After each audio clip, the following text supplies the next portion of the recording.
오늘 주실 하나님의 말씀을 제가 봉독하겠습니다. 창세기 2장 21절에서 25절까지 말씀입니다. 21절 여호와 하나님이 아담을 깊이 잠들게 하시니 잠들매 그가 그 갈빗대 하나를 취하고 살로 대신 채우시고 여호와 하나님이 아담에게서 취하신 그 갈빗대로 여자를 만드시고 그를 아담에게로 이끌어 오시니 아담이 이르되 이는 내 뼈 중에 뼈요 살 중에 살이라 이것을 남자에게서 취하였은즉 여자라 부르리라 하니라. 이러므로 남자가 부모를 떠나 그의 아내와 합하여 둘이 한 몸을 이룰지로다. 아담과 그의 아내 두 사람이 벌거벗었으나 부끄러워하지 아니하니라. 네. 아멘. 우리가 지난 시간 2장에서 하나님께서 어떻게 사람을 창조하셨을까를 배웠습니다. 오늘 2장에서 두 가지를 더 살펴보려고 합니다. 먼저 선악과입니다. 창세기 2장 8절에 여호와 하나님이 아담을 지으시고 동방에 에덴 동산을 창설하시고 그를 거기에 두시며 2장 9절과 15절에서 17절을 보니까 그것을 경작하며 지키도록 하셨다. 이거죠. 개역 한글을 보면 다스리며 지키게 하셨다. 그러니까 에덴 동산을 창설해 주시고 거기에 관리자로 우리 아담을 두신 거죠. 이거 참 은혜 아니겠어요?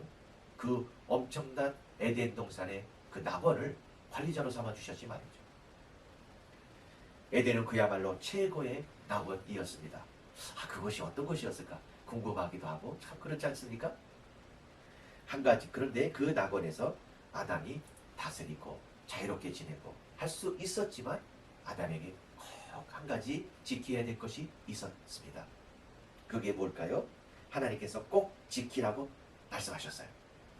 그것은 에덴 동산 중앙에 생명나무와 선악과가 있었는데 생명나무와 각종 나무의 열매는 임의로 마음껏 먹어도 되지만 먹고 싶은 거 먹고 또 조금 있다 먹어도 되고 또 아침에 점심에 저녁에 또 이렇게 먹어도 되지만은 하나님께서 선악과의 열매는 절대로 먹지 말라 그렇게 말씀하셨어요. 단 한 가지 동산 중앙에 있었던 에덴 동산 중앙에 있었던 선악과는 그 열매는 먹지 말아라. 내가 먹는 날에는 반드시 죽으리라. 이렇게 주님이 강조하셨다고 해요. 야, 이걸 왜 선악과를 하나님이 만드시고 다른 건 다 먹어도 되는데 왜 그것은 먹지 말라고 하셨을까? 이 선악과에 담긴 의미 그것은 무엇일까? 여러분 궁금하지 않으세요? 그거는 3장에서 나누도록 하겠습니다. 궁금해도 조금만 참으세요. 그럼 오늘 창세기 2장 21절에서 25절의 말씀을 읽었는데 이거는 아담의 돕는 배필에 관한 말씀이에요. 창세기 2장 18절에 보면 1장에서 하나님이 천지를 창조하실 때 그 창조하신 만물을 보시고 하나님이 보시기에 좋았더라. 또 특히 1장 31절에서는 하나님이 지으신 그 모든 것을 보시니 보시기에 심히 좋았더라. 이렇게 얘기를 하셨어요. 그런데 창세기 2장 18절에서는 여호와 하나님이 아담이 혼자 사는 것이 좋지 아니하니 앞편에 계시는 보시기에 좋았더라 보시기에 좋았더라 심히 좋았더라 심히 보시기에 좋았더라 그랬는데 2장 18절에 와서는 아담이 혼자 있는 것이 좋지 아니하셨다라는 표현을 썼어요. 이거 굉장히 특이한 그리고 중요한 문구입니다. 하나님이 보시기에 좋지 않았다니요? 뭐가 좋지 않았다는 거예요? 혼자 사는 것이 좋지 않았다. 자, 여러분 사람이 혼자 있는 것은 하나님이 좋아하지 않게 보셨다는 거예요. 그러니까 우리는 같이 살아야 되는 거예요. 혼자 있는 것이 좋은 것이 아니에요. 그래서 여호와 하나님께서 아담에게 돕는 배필을 내가 지어줘야 되겠다. 이렇게 하신 거예요. 그래서 여호와 하나님이 어떻게 하셨냐면은 아담을 먼저 깊이 잠들게 하셨어요. 깊이 잠들게.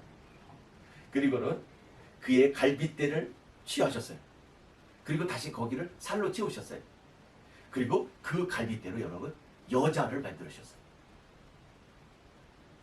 그러니까 남자의 갈빗대에서 나온 것이 여자예요.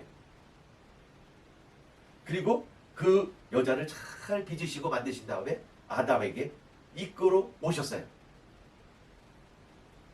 그러면 이게 무슨 뜻이에요? 여호와 하나님이 아담과 하와를 결혼시킨 거예요. 아멘입니까? 이리하여 인류의 최초의 결혼식이 열린 것이에요. 주례는 누가요? 여호와 하나님이. 그리고 장소는 어디예요? 멋진 웨딩홀은 어디예요? 에덴 동산인 것이에요. 그리고 신랑 신부는 누구? 아담과 하와. 중요한 사실은 아담과 하와를 하나님이 결혼하게 하셨다. 이게 결혼의 시작이에요. 그리고 가정이 생긴 거예요. 그래서 결혼은 누가 만드셨다? 하나님이 만드신 거예요. 가정을 누가 세우셨다? 하나님이 세우신 거예요. 자, 그런데 하나님께서 결혼과 가정을 만드셨는데 요즘에 보면 이거를 안 하려고 그러고 거부하는 움직임이 있어서 안타까워서 이 말씀을 전합니다. 요즘 우리 한국을 보면 결혼할 수 없다. 그리고 독신이 편하니까 혼자 살겠다. 또 경제적으로 힘든 것은 이해가 되지만 경제적으로 힘들어서 내가 못하겠다. 또는 독신이 좋아서 아니 혼자 사는 게 좋아서 이렇게 결혼을 거부하고 안 하려고 하는 움직임이 있는 것입니다. 당장은 절약하는 것 같고 편해 보이고 그리고 이렇게 하는 것 같지만은 여러분 독신으로 사는 것은요 하나님이 기뻐하지 않습니다. 그리고 사람이 혼자 있는 것은 좋지 못합니다. 왜요? 창조주 하나님이 그렇게 만드셨기 때문이죠.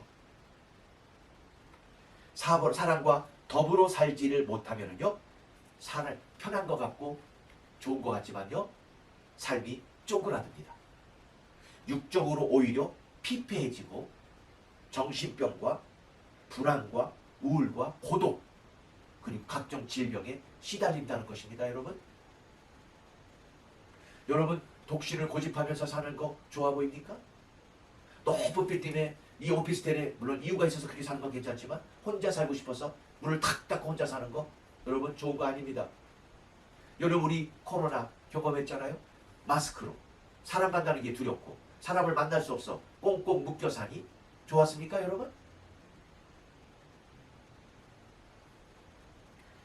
그렇기 때문에 하나님께서는 사람들에게 결혼과 가정을 만들어 주신 거예요. 그래서 혼자 살지 말아라. 아내와 같이 평생을 같이 살아라.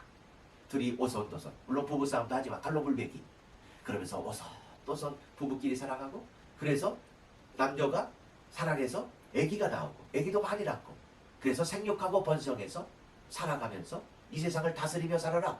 이게 문화명령인 것이에요. 이게 하나님의 법칙이에요.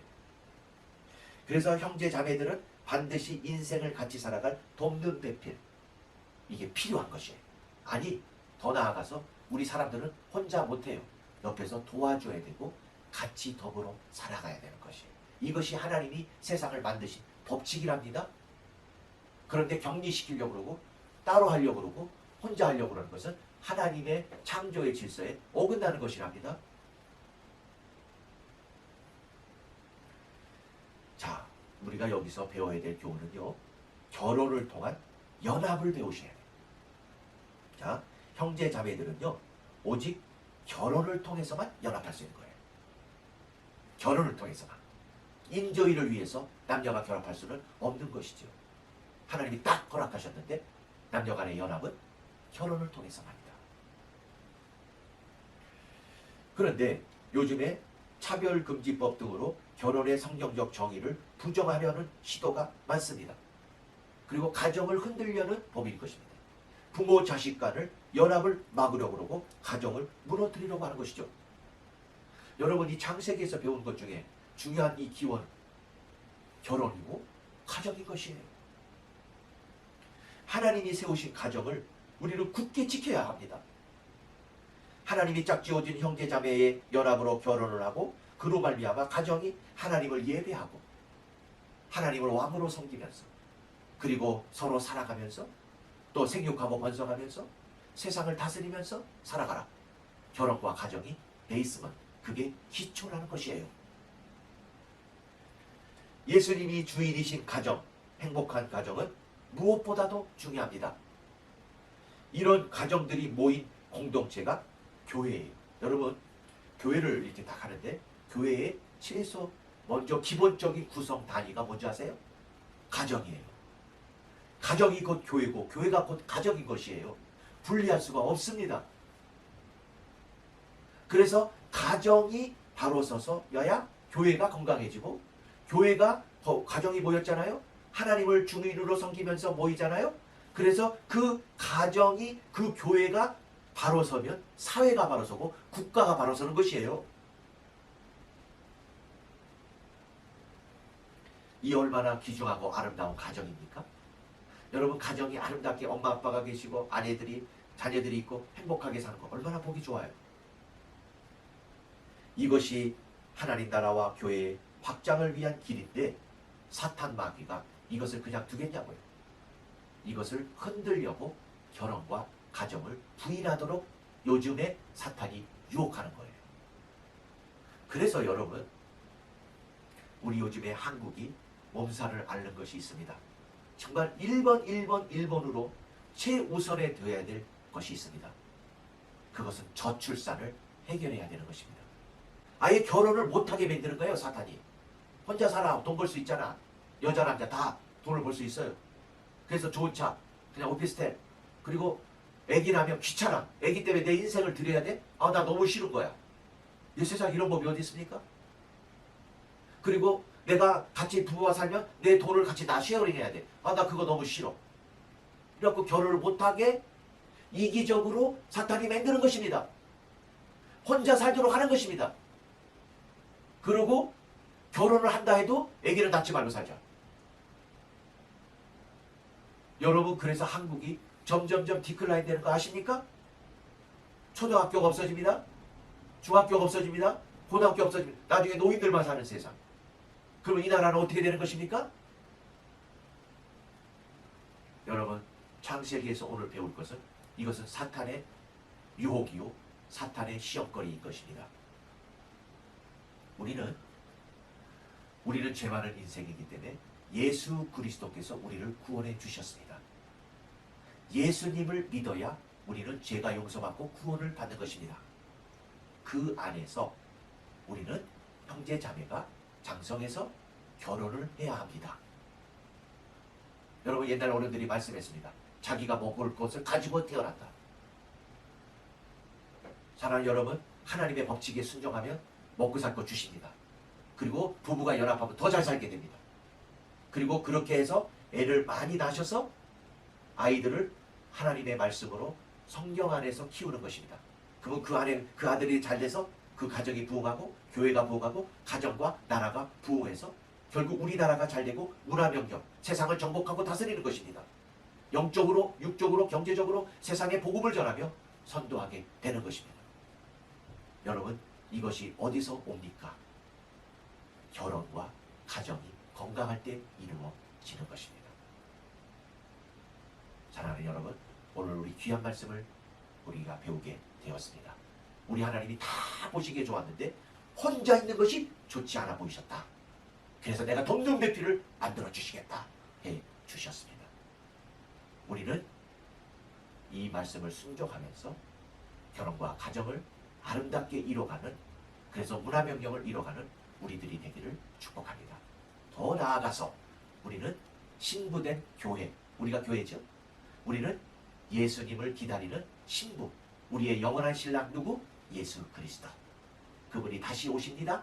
그럼 우리는 잘 이곳에서 믿음을 우리가 가지고 있다가 예수님과, 신랑 되신 예수님과 연합해서 영원한 천국 가정에서 살아갈 것을 기다리면서 오늘도 믿음으로 우리 결혼과 가정을 이루며 하나님 말씀에, 그래, 혼자 사는 건 안 돼, 결혼하고 가정을 이루고 문화명령을 이루자, 이렇게 하나님 말씀에 순종해서 살아가시는 여러분 되시기를 예수님의 이름으로 축복합니다.